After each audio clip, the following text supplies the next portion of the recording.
3 aspect ratio. Hell yeah, brother. It's like I've been asking AI to generate images just like, here and there. And I'm like, make me a 16:9 widescreen image, and it still gives it to you in 4:3. Yeah. But then it's just like the edges are cropped off. I'm like, that's not widescreen. And it's just like, here you go. And I'm like, no, it's still not widescreen. And they're like, I saw this video of this guy, and he was like having AI generate him like a generic wallpaper image for his desktop. Sure. And every single time that would generate it on a picture of a monitor with a wallpaper on it, I'd be like, okay, that's great, but give it to me without the monitor. They'd be like, oh, sorry about that. Here, let me regenerate the image for you. And again, it would be like a screen with the wallpaper on it. He's like, no, you're still doing it. Yeah. I mean, that's why I'm using ChatGPT. I figure I got to use a different software or something. Yeah, maybe. I don't know. I think they're all just a little bit quirky. You got to know exactly the right things. I remember Midjourney used to have a thing where you do like dash, and then you would type the aspect. No, you would type AR and then the aspect ratio you wanted. Because if you said give it to me widescreen, it would never do it for you. Huh. Maybe that's where it's got its dash from. Yeah. Yeah, maybe. Dash. Ever since you brought up the dash thing last week, I've just been like, on a website, just like looking at whatever, and I'm like, son of a bitch, the robots are taking over. Yeah. Well, really what it is like, okay, that's like I don't know. It's like, I look at it almost as like lazy writing now. Although I shouldn't, because it's like, I don't know. Like, you used it on your website. I'm not calling you lazy. It's smart. I am lazy. Well, yeah, but it's like, it's smart to do it. But it's weird when you see it in like, I don't know, like a big companies. Like, they have someone has enough money for like copywriting. Exactly. Yeah. Like a small content creator, like you're trying to generate like a listing for your product. I get it. But like GE's latest description of their, like, I don't know, nuclear turbine or whatever. You're like, come on, dude, hire a real person to write this. Yeah. It is what it is. Yeah. That's funny though. Well, should we get this bad boy rolling so we can get to the BYOC? Yes. Just quick disclaimer, guys. Everybody in the live stream, my keyboard's not working right now. So if you write me and I don't write back, that is why. It's because he hates you. Yeah, that as well. He's just ignoring us. Yeah. All right, here we go. Welcome to Off the Cut. Dude, I haven't touched any wood in a long time. I don't care how long it is. Or you're trying to make eye contact with the person. Maybe you're looking at it from the wrong angle. Yeah. Hell yeah. I'm glad we got the explicit out of the way early. If I'm going to put money into this, it's going to be great. And I guarantee it. Get it. Sorry, I have to get really close to my computer screen for the next few minutes.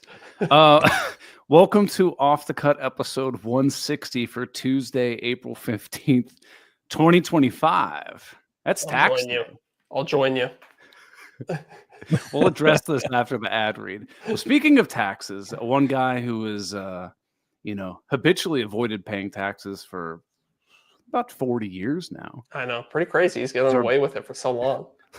There's our buddy Jonathan Katz-Moses over at kmtools.com. That's because he says taxes are for woodworkers by woodworkers. That's right. I think that might actually be the slogan of his tool company, kmtools.com. Yeah. Well, no, he always says that if taxes are in the store, they're in his shop too. Exactly.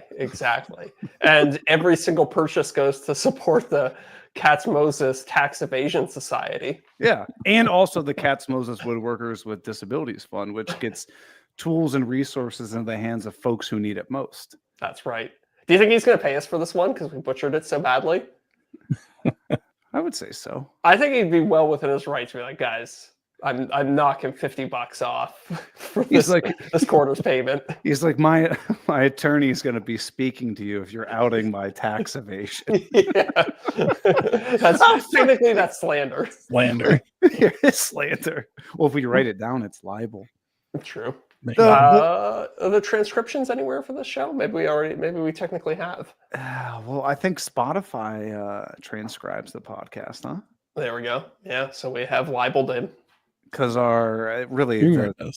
the anchor of this show, the reason people are here, Deric, Derek started uploading the podcast on Spotify as a video. Visually.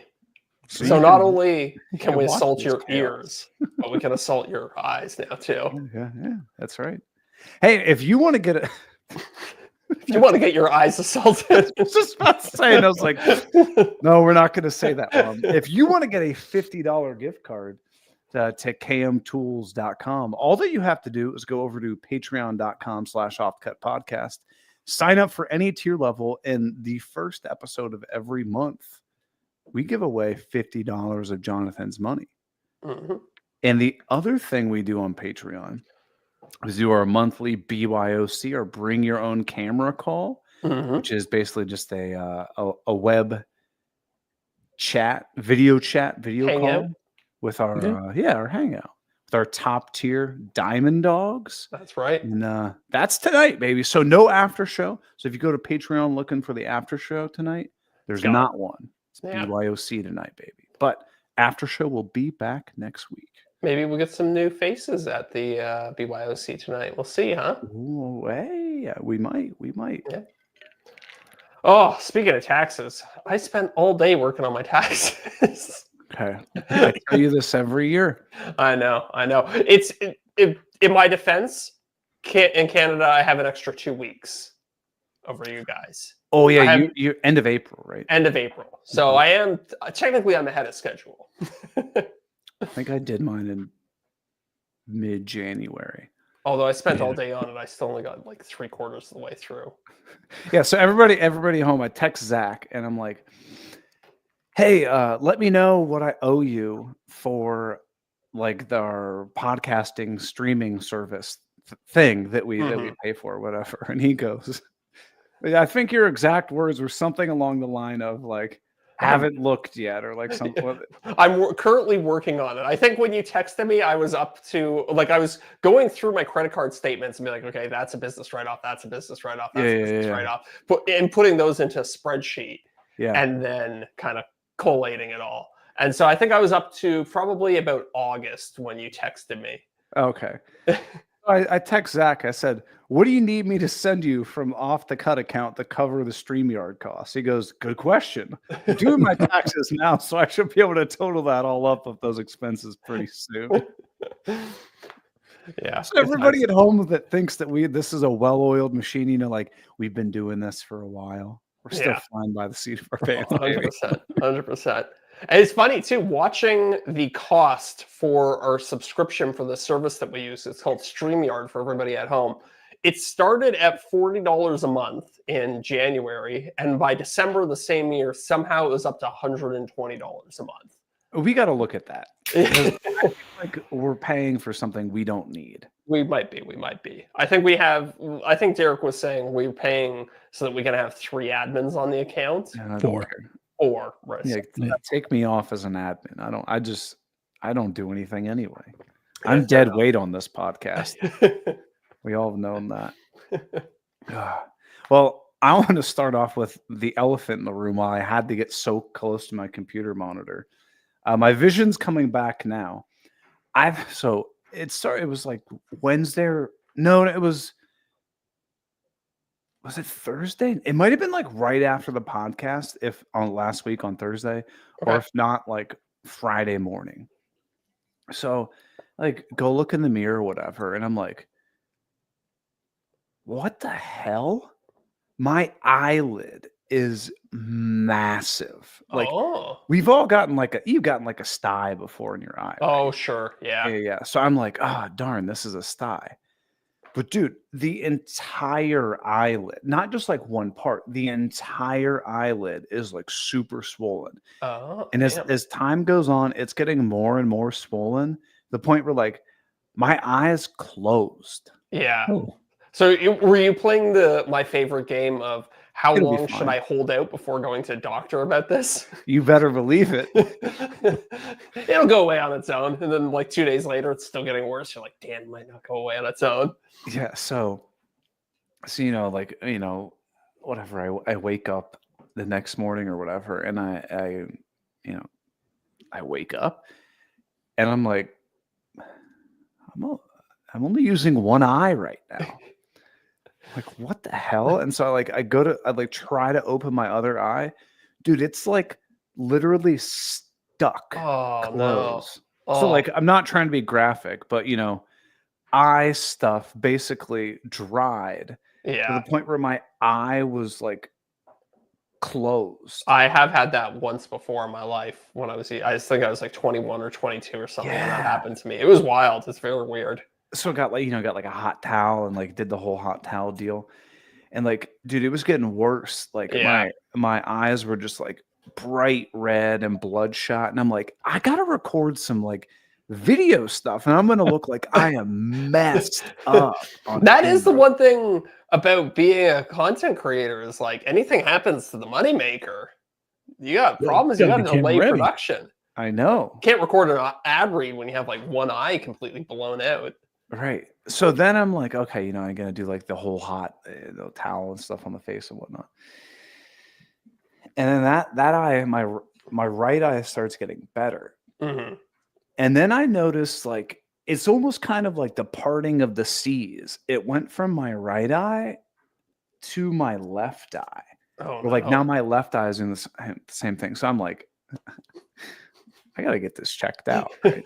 So I go to the eye doctor or whatever, and they walk in, and she kind of does like a double take when she sees me walk in or whatever. She's like, "All right, we're gonna take a look at this, whatever."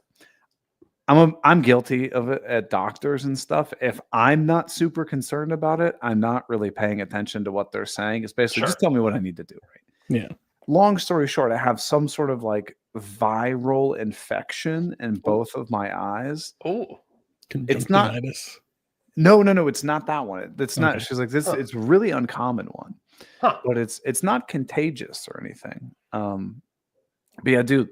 For like the past like 2 days, I've been like struggling to open my eyes at all. So I got these eye drops, and the bummer with them is I put them in, and it's like putting like milk in your eyes. Like the first 5 minutes, I can't see anything.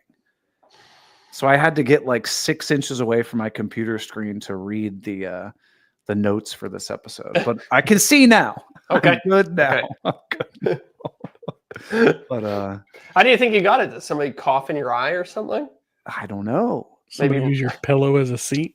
Yeah, maybe somebody's big bag of chili. Somebody farted in my eyes or something. Yeah, that's actually a common myth. That is how pink eye can start, but it's not the most common cause. What's the most common cause? I don't know. I figured you were going to ask. But. Yeah, the doctor started telling you that part of the story because you weren't concerned. You just tuned it right out. Well, basically, as soon as she was just like, "Oh, we just got some like steroid anti whatever eye drops," I was like, "All right, when can I pick them up?" Her voice just from then on was just the Charlie Brown teacher voice. Yeah.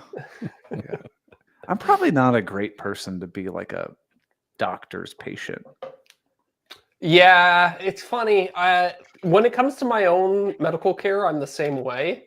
But I was like at the vet getting some stuff for my dog, and like you're glued to it. I'm glued to it, like every little detail. I'm like, okay, yep, okay, that's a possible reaction to this medication. Okay, once a day for 10 minutes. Okay, got it. Yeah, every same time every day. It's like every little detail is like perfect. But for myself, it's like, screw it, it'll be fine. My general consensus is a phrase I like to use, probably overuse, is by and large, at my age, my body and my health will regress to the mean. So if I have an injury, you go down, right? Over time, you'll just come back up, right? Yeah. If something's going super well, that's great. But over time, it'll come back down. You'll regress to the mean. Yeah, very and true. Does that mean shift over time? Sure, it does. But by and large, I'll be fine. Yeah, that's a Canadian healthcare. Yeah, no kidding. I'll be fine. Wait 8 months to get to the doctor. I feel like the American thing is like it's like okay, you don't want to go to the doctor because it's expensive, and then the Canadian thing is like you don't want to go because it's going to be a massive time suck. Right. Yeah. Right. You'll be in there for 8 hours to have them. Yeah, exactly. Like, oh, here's a 400 milligram tab of Advil, and you're like, Yeah. They haven't figured out online booking or anything yet. God no. God no.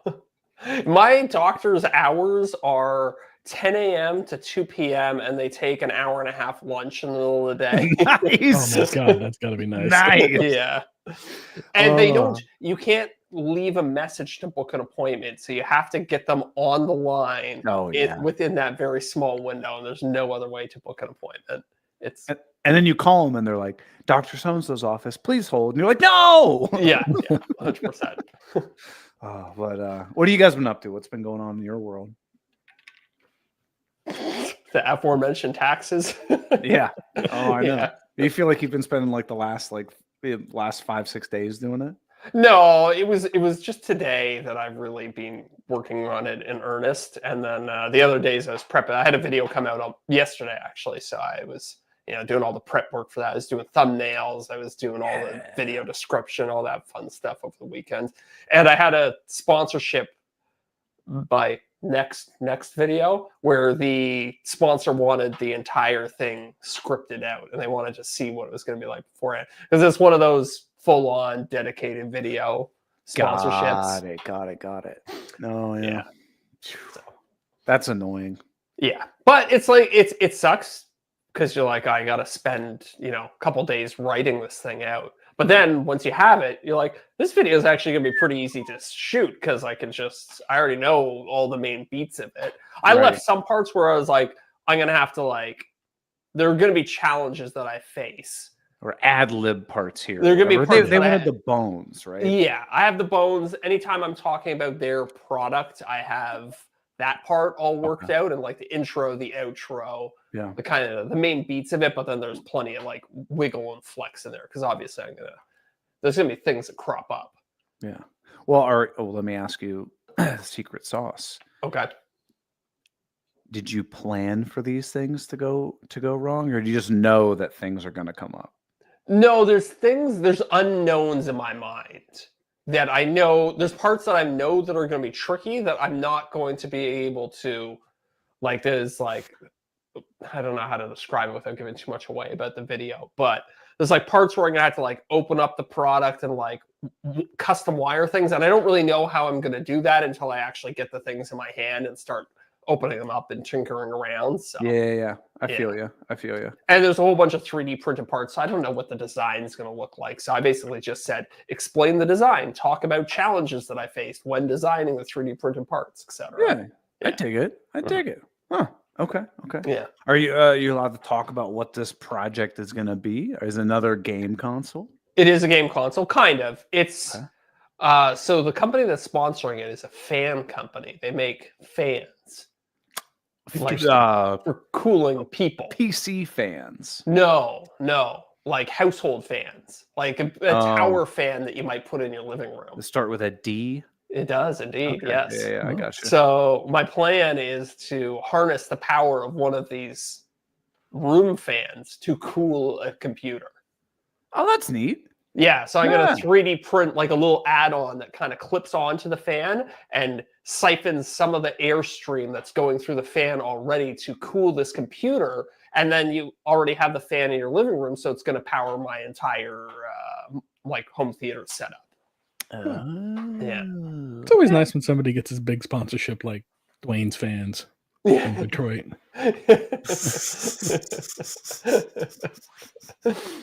Oh, Deric.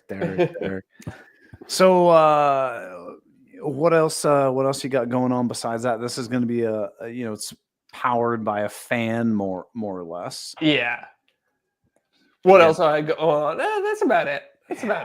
You feel like your pipeline is a little short right now. That's kind of how I feel. I'm like, I don't know what I want to do next. Yes, I'm very much in kind of one of those spaces. I've been so busy doing the Instagram partnerships I've been talking about that I haven't had much long-term vision for the YouTube side of things. I've been in survival mode, trying to hit all these deadline after deadline after deadline for all these things that I haven't taken the time to think about what do I want to, what would really excite me to build for myself? It's kind of like, what can I build in the amount of time that I have to get these projects done? So I know. yeah. I've had to stop thinking about like, all right, what do I need or what do I want to build or whatever? It's like, oh, I really want to do like a bathroom vanity, like a big bed. It's like great, but like that's gonna take an eternity to build. Yeah. Yeah. So like I'm Yeah. really trying to focus on like how do I What's something I can knock out in a week?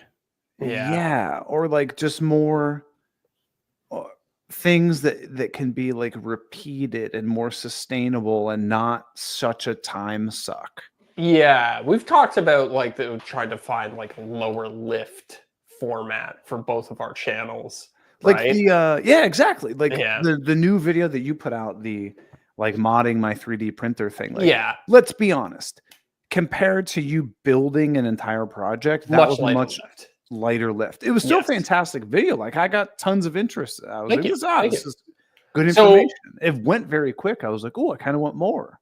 Yeah, that was one thing. See, I But would that's have. good. I edited through that video and I was like, I probably could have expanded more. I was like, my thinking with it was that I'm covering so many different things that I don't want to spend too long on any one thing. I don't want anybody to like tune out because like, okay, we get it. You like this part. You know what I mean? No, I So liked it. I wanted The to keep way things I- moving. The way I felt when I finished watching it was like, oh, you better make another one of these. Yeah, you think so? But no, that dude, Okay, that's okay. fantastic because Yeah. now this becomes like a series of like, okay, say there's 300 parts out there, True. and you do 10 in each video. True. Dude, Yeah. you've got 30 videos Yeah. to do. Yeah. I mean, now that I have the H2D too, I can see if any parts come out for that as well. And I have another Creality printer, so I can do that too. So yeah, we'll see how it performs over the long term if there's a lot of interest in the video. And But even if it's not a 1 out of 10 performer, like the best thing in the world, True. like It doesn't need to be- performs yeah, median or a little bit better, like yep, yeah, 100%. you know, those are the kind of things I'm thinking of Yeah, right now. And I feel like I've had this big, like a monumental mindset just shift drop something. over the past few weeks. It's like, yes, making all these videos and stuff is fantastic, right? Mhm. But when I've started paying more attention to other folks and other folks' businesses, the videos are like a top of the funnel kind of deal Yeah, to get people into your ecosystem and get people interested in you and what you're doing. yeah, And then you can offer courses and products and stuff Yeah. like that. So now it's just like, okay, how do I, like I've got some products and stuff I'm working on. How do I make videos that showcase that stuff while also performing well yes. on YouTube? And I feel like that's where my mind's been shifting more recently. Yeah. Well, you're kind of trying to optimize for different things, right? Like if you Yeah. were, and I would say my channel right now, and maybe I think I'd like to switch this in the future, but my channel right now is kind of optimized for sponsorships. I don't push a lot of products. And you crush on the views. Right, and that's what I'm optimizing for. I'm optimizing for the most views possible so that I can charge sponsors the most money. Sure. Not sure that's necessarily the best strategy. And maybe I just think maybe there's more money to be made in, say, something like courses, right? But it's, kind of the direction I'm headed in. But you can try to, there's maybe a happy middle ground you strike where you're getting 200,000 views every episode or every video you put out, which I think most sponsors will be more than happy with. You can still charge a good rate for that, but then also pushing your own products, pushing your own courses, like, yeah. So, yeah, That's where I've been, and I'm like, I don't know, like I have such a good time.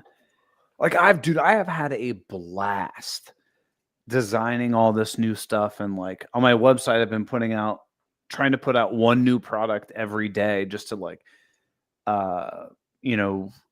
keep that thing For going sure. and like just have more things, because like we talked about with plans back in the day. yeah, If you have one set of plans, it might sell a little bit, but when you have 50 sets of plans, yeah.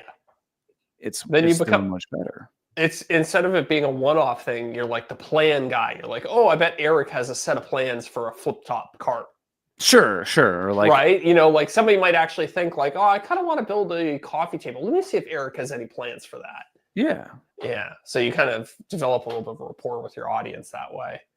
But then it's so much fun to develop these products and stuff like that. But then you get caught in the, okay, well, I've spent the last 7 days developing products and I haven't started like brainstorming a new video idea or anything like that. And I'm like, yeah, it's like, it's hard to do it all. Would you ever consider, and I think I kind of kicked this idea to Jonathan a little bit, would you ever consider doing a video about the process of designing a product? Because then you have like a story. You're like, I realized that this thing sucked and I wanted to make it better. So that's your project there. So you kind of have the story worked out. And then the entire video by almost like by accident is also plugged for that product. I was actually brainstorming that on the treadmill today. Usually when I go to the gym, I try to, disconnect and listen to music and not think about stuff because it's my time to like turn my brain off or whatever. Yeah. Because I'm definitely a busy brain kind of guy. I always brainstorm and stuff. But I got to thinking like, what if I do a video that's like 5 tools that everyone tells you to buy and what I did to fix them or something like that. Yeah. You know what I mean? Yeah. So like that in and of itself, the whole video could be about you being like, okay, this certain product works really well, but here's something that really frustrates me, but I think I can fix that. Yeah. And like you go through that whole story, that whole process, and then you're like, by the way, this is available. Yeah. Next one. Yeah. Like, I fixed your 5 favorite tools or something like that. Yeah. And that becomes something where if it's successful, it then becomes repeatable. Yeah. Well, again, you could almost just look at a list of like, what are the top selling tools on Amazon and then like design improvements for them. Right. And like you basically work your way down the list and you got a video for like, you take top 5. Okay. There you take the top 6 to 10. Okay. Do that. Not only do you have video ideas, but you also have like unlimited product ideas too. Yeah, exactly. And it doesn't have to be anything groundbreaking. It can be as simple as a bit holder for your impact driver because it doesn't come with one for whatever reason.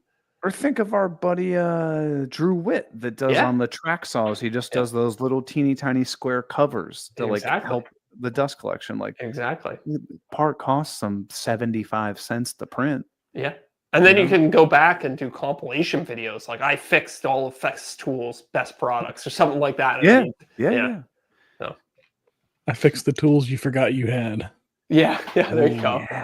But it's just like that becomes more sustainable than every week I'm going to build a new piece of furniture or whatever. Yeah. That is tough. Yes. Well, I don't think you can do every single week. And I talking to Jason from Bourbon Moth, like his videos to keep up with his schedule, he'll do a video without finishing a project, right? Oh yeah. He'll be like, okay, like here's what the amount that I accomplished on this project today. Here's what I finished by Wednesday. Thursday I edit it, and Friday I go play golf. That's his schedule. Yes, exactly. Which is, I can't really wrap my head around.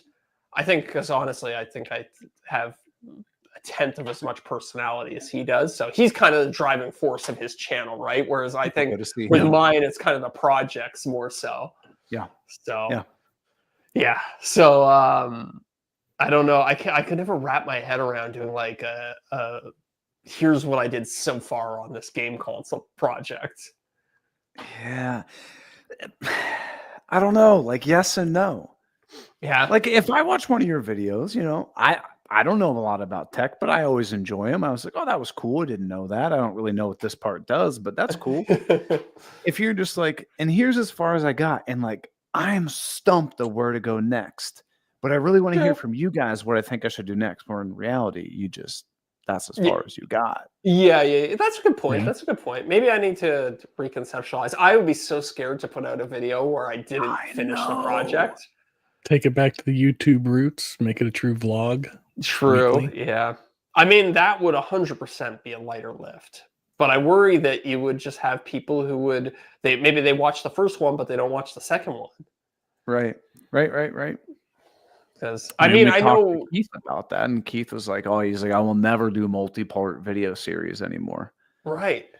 Well, we know that you're better off from like a kind of a stats point of view to put out, I think well, I don't know. I have a hunch. I don't know this for sure that a 60-minute video would perform better than 3 20-minute videos. I don't know. Yeah. I think also like you can't look at it like it's a project that you're breaking out into 3 separate videos.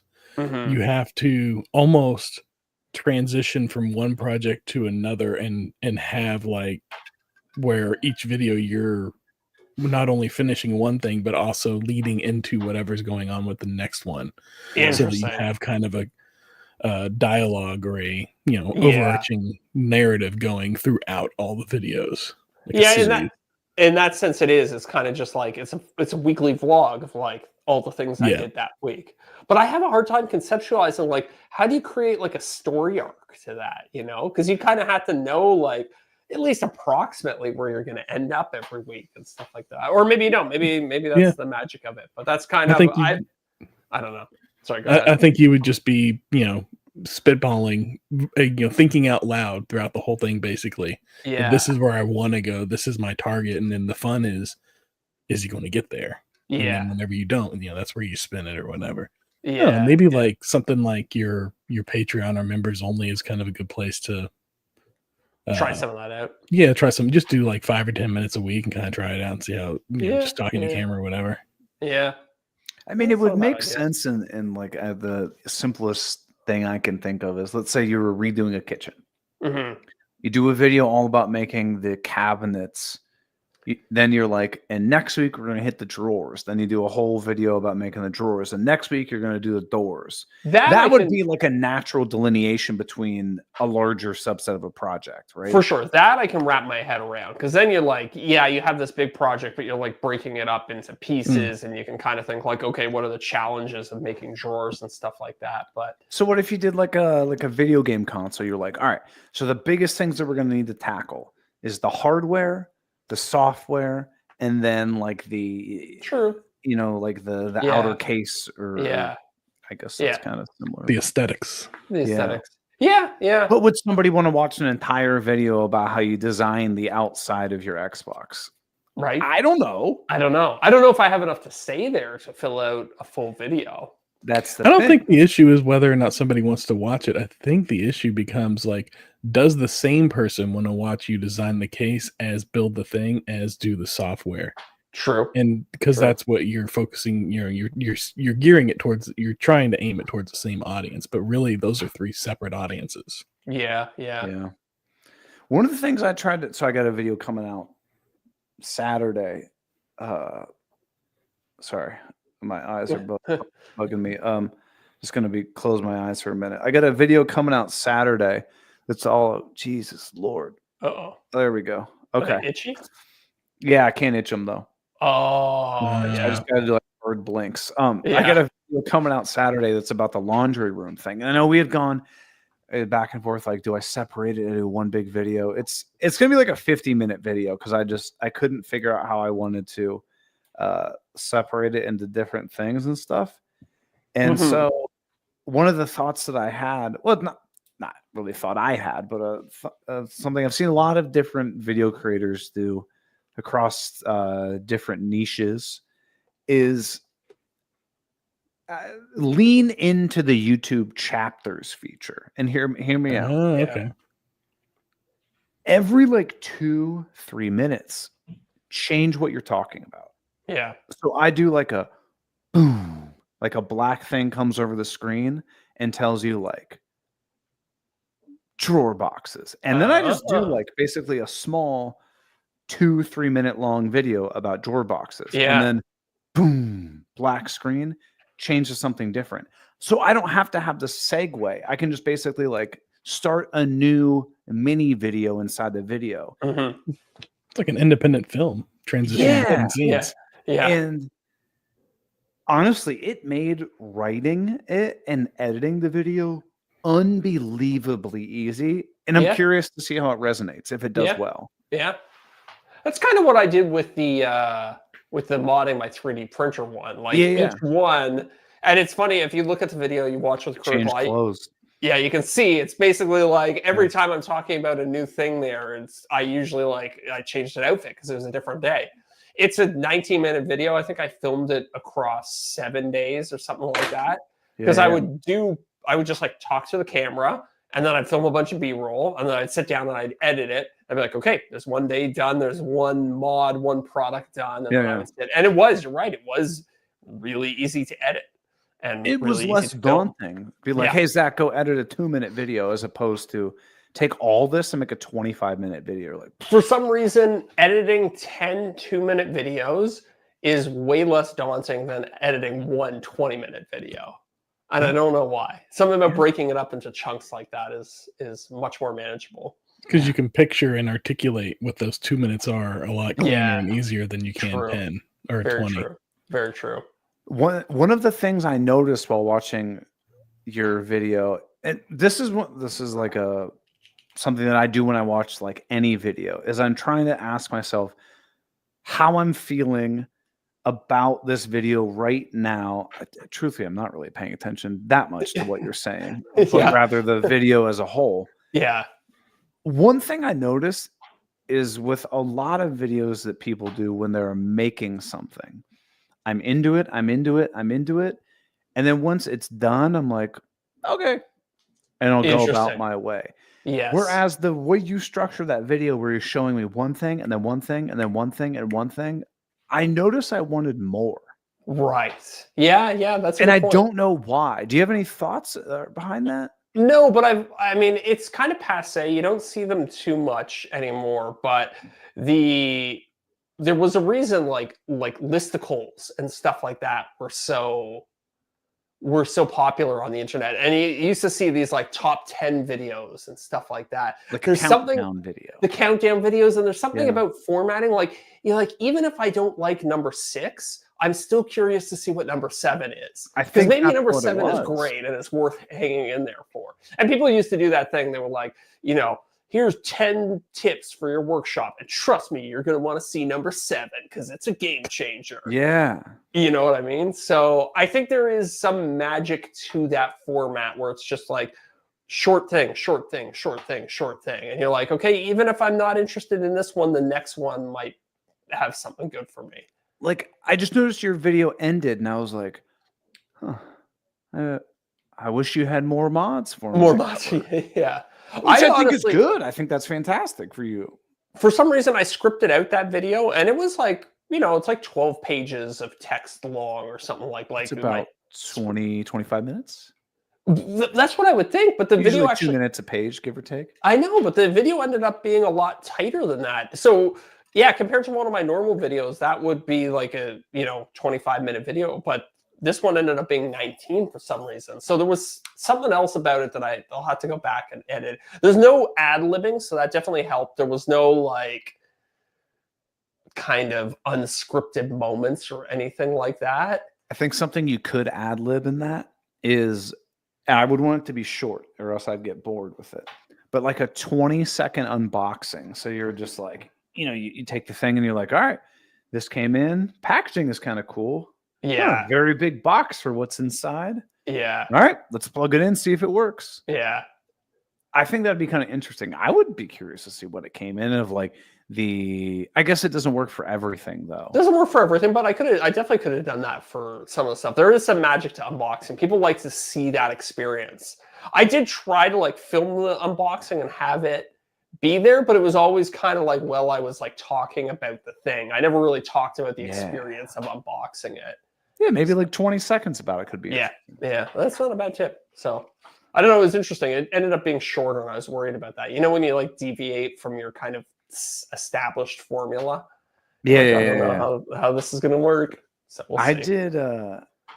I've noticed recently that I've been overwriting. Yeah. Where I kind of like say it in my head and I type it out. I'm like, that looks about right for the amount of footage that I have. and then I end up having to hack away so much or like extend a clip where I'm like, this is awkward. Yes. So I purposely tried to like underwrite this time on my video. I still had 21 pages. Wow. This is for the laundry room. Laundry room video. Yeah, And I'm yeah. like, dear God, dude, I gotta stop writing so much. It's tough because you want to cover all your bases. You want to say all the things that you know on that subject. You know, you're doing drawer fronts. You want to say all the tips you know about drawer fronts. Right. But I think really it's like you got to pick like 2 or 3 and say them as concisely as possible. Yeah. The other thing I can get you, help you out there, tell you which one's maybe going to be the most intriguing or isn't covered the most. Yeah. I've definitely thought about that. It's or I really like John from Biscuit Tree's technique of go find somebody else who's done a similar project and then go in the comments and look at like criticism. You know, there's always one comment that has like 1,000 upvotes. Yeah. You should have done it this way. Yeah. Oh, but the one thing you forgot was blank. Yeah. Definitely thought about that. Yeah. The one thing I had so many things to announce during this video, though. I'm like, yeah, I kind of feel like I might have mentioned things a little too many times. Right. Yeah. I mean, you got to kind of pick and choose sometimes. It's tough. I mean, I feel the same way about like, you know, the sponsor stuff. It's like, I really wish I could just make the sponsor read like 10 seconds long. Dude, I had for this laundry room one, the creative brief for the sponsor that was, it wasn't really a creative brief. It was just more of like facts about the product. Yeah. So I just dumped it all into Chat GPT and was like, give me a 60-second ad read about this. Yeah. I did 2 overlays where like I show the product for about 2 seconds. Yeah. I did that twice. They said it was good. Really? I literally didn't show the product. I just continued to talk while I was building a drawer box. Really? Interesting. And they were like, it's good. Okay. Like, all right. Hell yeah. I mean, that's honestly, we've talked about it on the show a million times, but well, not a million times, but the brands will ask you to do things and then you just don't do them and see what happens. And so a lot of the time they're like, yeah, looks great. Love it. I sent it over to Brianna, who's one of the girls on our team that helps us with this stuff. And I was just like, I have extra footage already filmed. Just let me know if I need to add anything. I'm assuming that they're going to say, you know, I was like, don't push back too hard. It's like, it's all good. I can add some stuff. She goes, no, approved. I was like, okay. Perfect. I love that. Hey, I got a huge failure I got to tell you guys about this week. Oh, okay. And this might be something, well, one that would probably be useful for both of you guys to know. Okay. And something you probably didn't know. Ooh. Okay. That's everybody listening at home. That's how you like prime a YouTube video. Like that's his content creator mind at work right there. Right, exactly. Because now you're interested. You're yeah, exactly. You're like, I know you don't actually want to listen to me, but it's like, well, you got to know what number 7 on the list is. It's crazy. So, I've been designing tons and tons of products. One of the things I got a lot of feedback from, and I truly had no plan on doing it because like everybody else has already done it. Was during my miter saw station. I kind of showed, you know, like, oh, I made like a battery wall where I had my chargers and putting batteries and stuff like that. I got tons of people emailing me directly. Hey, I want to buy those battery holders from you. And I'm like, I'm not going to lie. I just went on like, you know, Maker World or whatever and just downloaded STL files and just printed them out. And people are like, I want to buy them from you. I was like, okay. Yeah. So I started designing a bunch of these. You know, like here's a battery holder for the DeWalt battery or whatever. Right? Very cool. So you actually went and designed your own because yes. Who was it? I think it was Brad Rodriguez was saying that he found a design on Maker World or something like that. That you're allowed to just sell. You're allowed to sell, or he like paid a licensing fee or something like that, and then he was allowed to resell it. So that's always an option too that might be worth exploring. But I mean, sometimes it's easier to just like for something like that. How long did that take you to model? I don't know. It took you 4 or 5 prototypes. Not Yeah. that bad. Yeah. But so one of my problems or complaints with a lot of these is that like you put the battery in and it jiggles around like crazy. I'm like, I want it to be like a good Click. Solid click. Yeah. yeah, like it gets in there, doesn't wobble and stuff. Yeah. So I was making it for one of the Festool batteries, and I was like, oh man, this is just effing flawless, Yeah. right?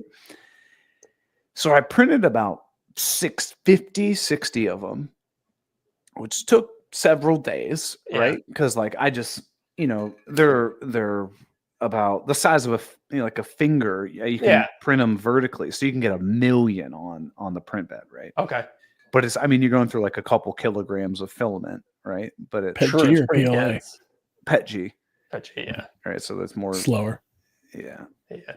And so it's going to take a couple days to print several kilograms of filament, right? So I print them all out, and I'm like, hell yeah, I put them on my website. And for whatever reason, I thought, should probably make sure all of my batteries fit in these. Uh-huh. Uh-oh.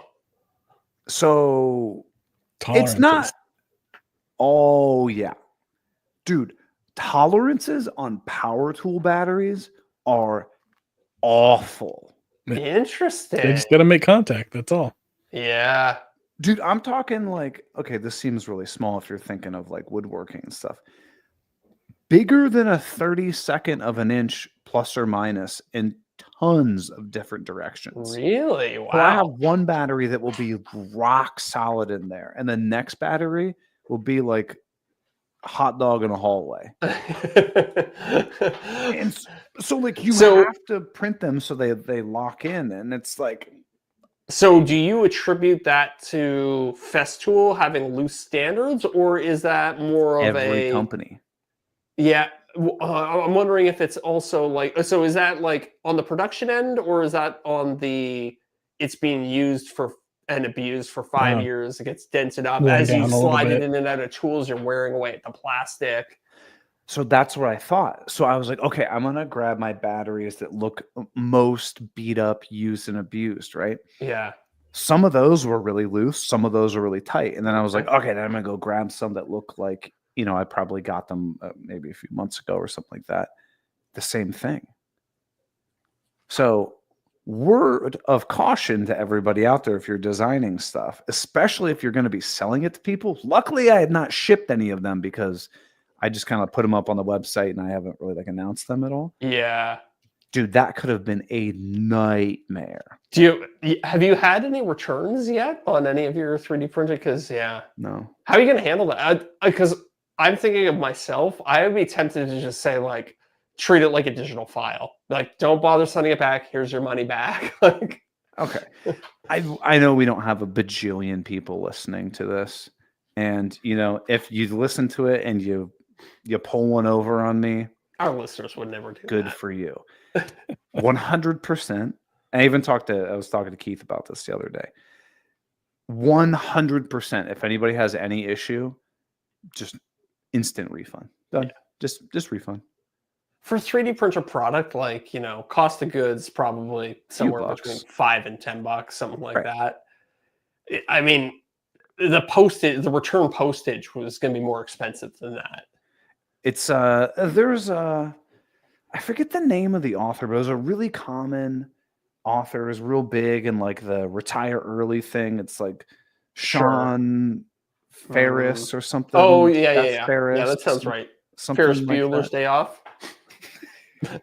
Bueller. No, it was one of his things was like, if you can solve a problem for less than $20, just do it instantly. So if refunding it cost me less than $20, no questions asked. Hey, I'm so sorry, refunded. I'm going to send you out a new one. Yeah. Done. Yeah.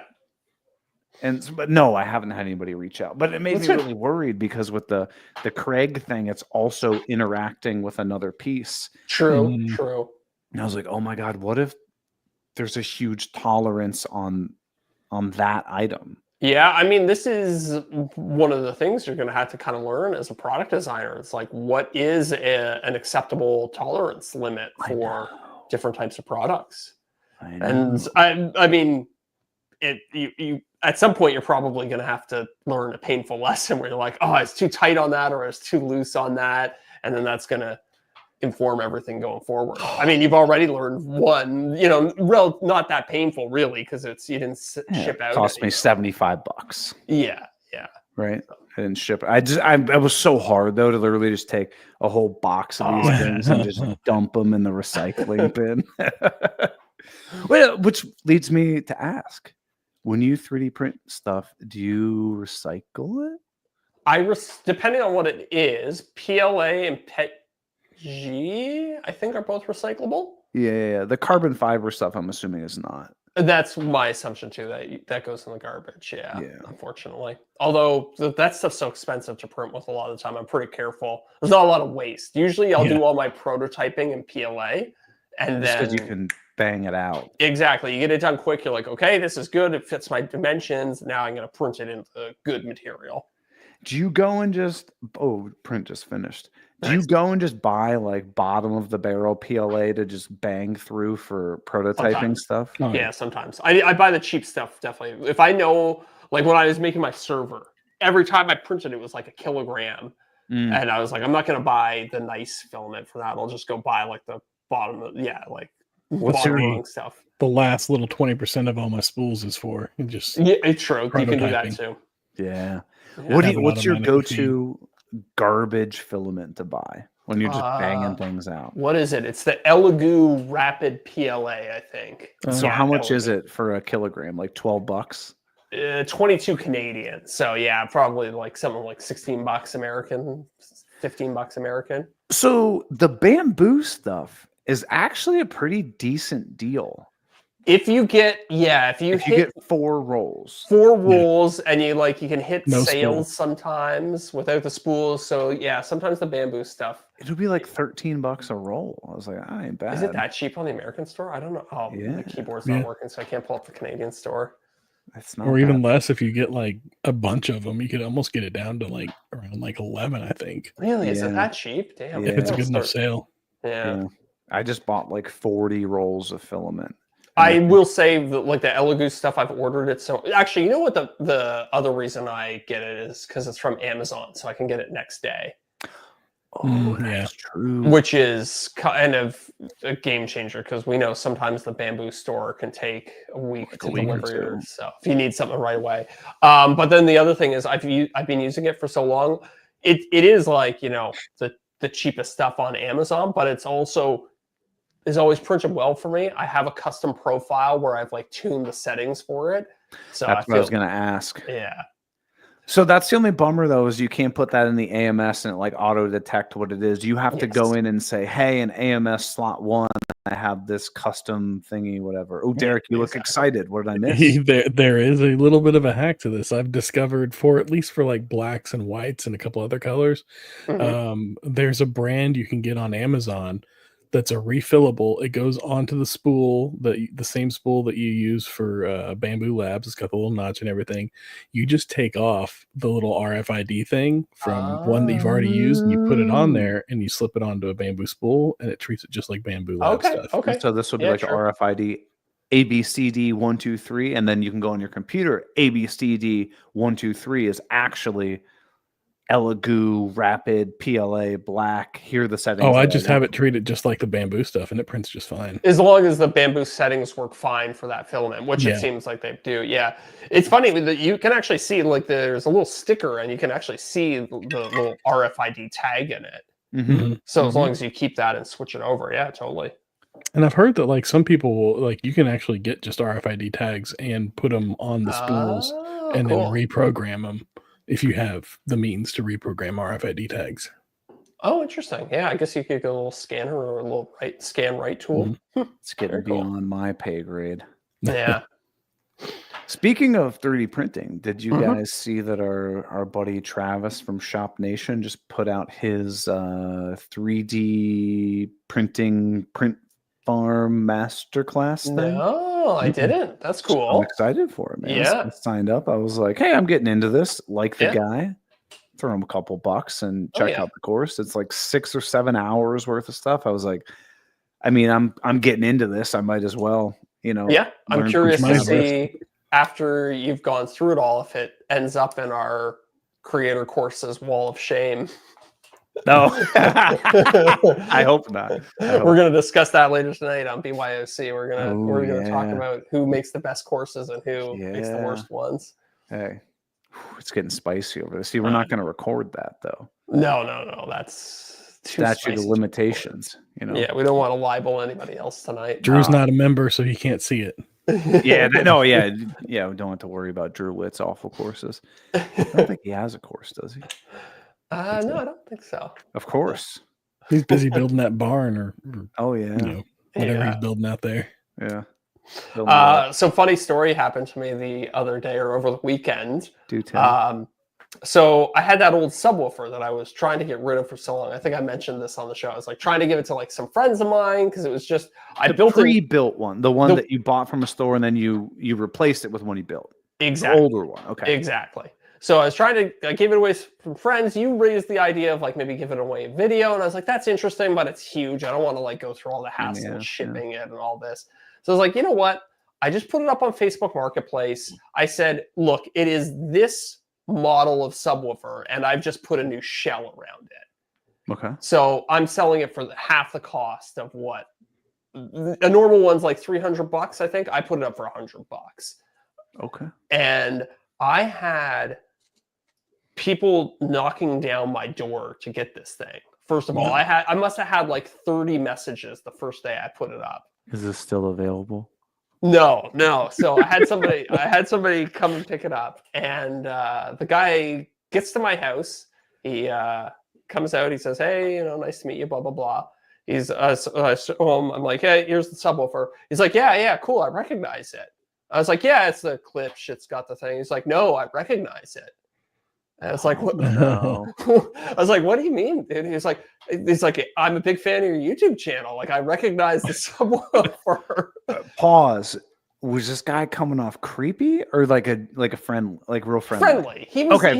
Good. Yeah, he was a very nice guy. He was a little bit awkward. I was definitely a bit awkward in that situation. I was not expecting this at all. All and three then of us are awkward. he pulls a marker out of his pocket and he's like, "Would you sign it for me?" Oh no way! So dude, you're famous. I know, right? So yeah, so I'm signing it for her. Meanwhile, Sophie's just out of sight, but she's listening to the whole thing and cracking up at this. Sophie's like, "Does he want a headshot of me?" And you're like, Yeah. "Back off, Sophie. This is my moment." Yeah. So and at the end of it, I was like, "Dude, you don't need to pay me for this. You can just take it." Like I wanted it to kind of go to a fan, but I didn't want to like go to all the hassle. Yeah. So it was a nice little story at the end of the day. Hell yeah, that's awesome, man. And then another guy messaged me after he had already taken it and was like, "Hey, I recognize this from your YouTube channel."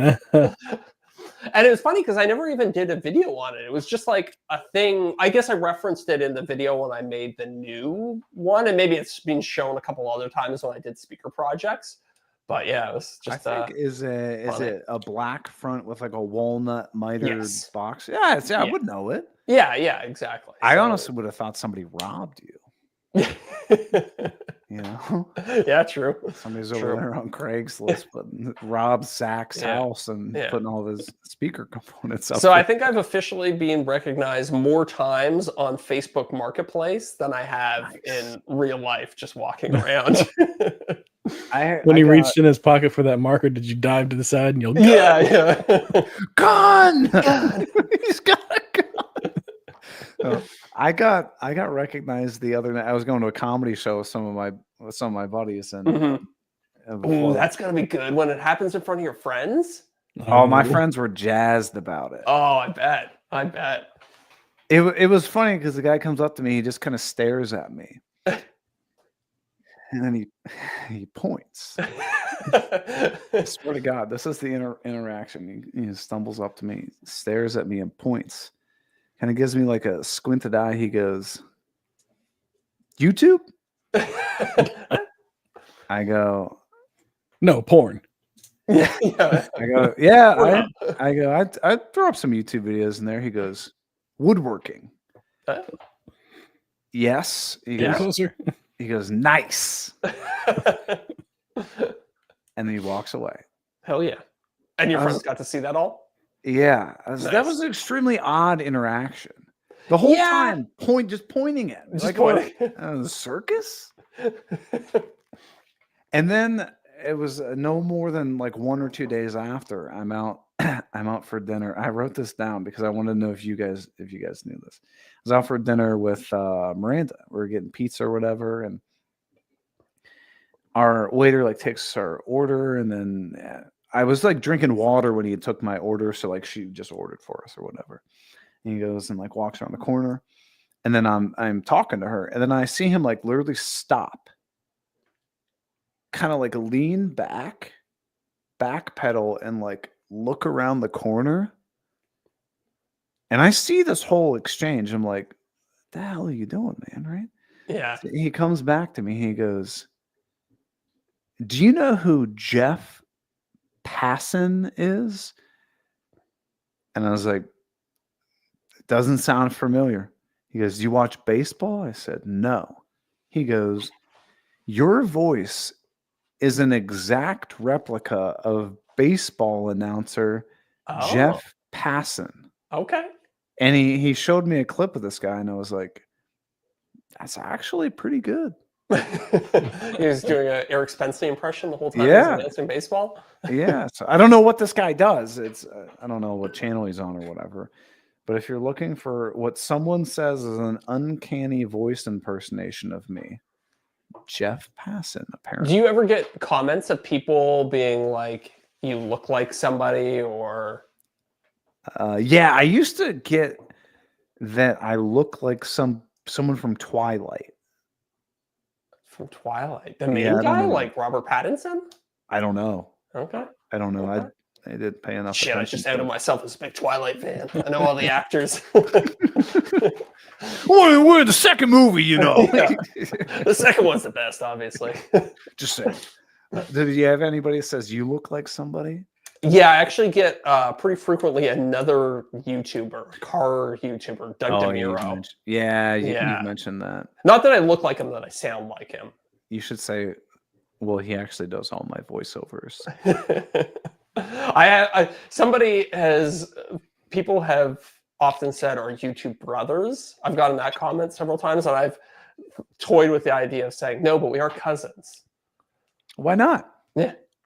But I guess if you don't know this guy, I don't know. Yeah. Right. But I would never get back to him. Like, I wonder if he gets comments. Hey, you sound like Zach Builds. Could be. Probably not. He has a significantly bigger channel than I do. Yeah. I still like the pointing thing. The pointing, yeah. The pointing, that was one. I was like, Yeah. this is awkward. This is awkward. That happens very, very infrequently that someone. I know. I was thinking about this. Like, I remember talking to John from Lincoln Street, and he said he gets like recognized once a week. Oh, really? He must get out of the house more than I do. Maybe, because Maybe it's where he lives. Maybe I'm not sure. Maybe he's going to the right places too. Like if he's at like a Actual wood store.